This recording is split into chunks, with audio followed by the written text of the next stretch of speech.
Go ahead. Thanks, Jen. Following up on this energy question, in terms of the impact on our energy, which the President mentioned, and then the consequences here at home, what should Americans be prepared for? Worst case scenario, what should they expect if this happens? Well, I think what the president was touching on was the fact that if Russia decides to invade, there could be consequences here at home, and that could have an impact on energy prices, which could have an impact on prices at the gas pump.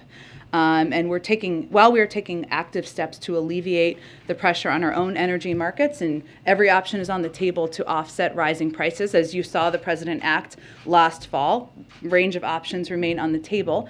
He also wanted to be very clear and direct with the American people about what the impact could be, and the fact that in his view, defending democracy and liberty is never without cost, but we need to convey to the American people exactly what that could look like. One more on Russia. If President Putin decides not to invade, does President Biden consider that a victory? I think the global community would consider that a victory. But again, I think what the president's view is and what the national security team's view is that this is ultimately up to President Putin.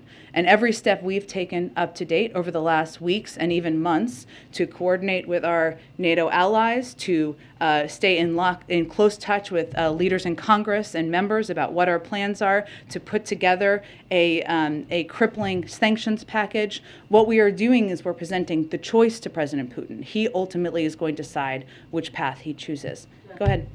Jen, I just wanted to close the loop on a few things. So the Ukraine has been experiencing a number of cyber attacks today. Yeah. A number of its banks were affected. The defense ministry was affected. Has the United States attributed those attacks to Russia? I don't have anything on the attribution at this point in time. I know there have been a range of reports. What I can say is that we have been in touch with the Ukrainians, our allies and partners, working with them to deter and respond to malicious cyber activity.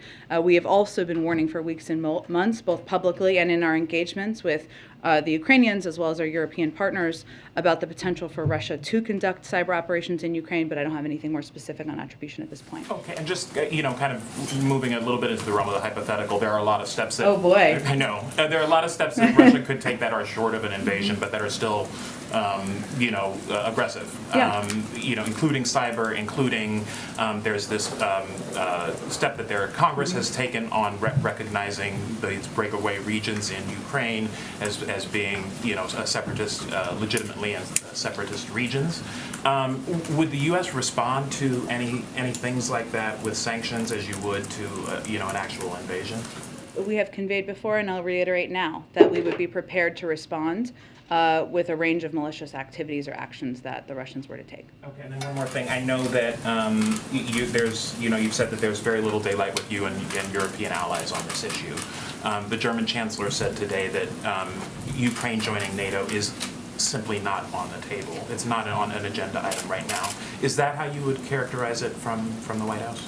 Well, I think as you've heard the president convey, and you just heard him convey in his remarks, our view from the United States is that nations have the right to sovereignty, to territorial integrity, freedom to set their own course and choose who they associate with. So we, the United States, we're never going to pressure Ukraine or any country to join or not join a global alliance. That is up to them and up to the other members of NATO.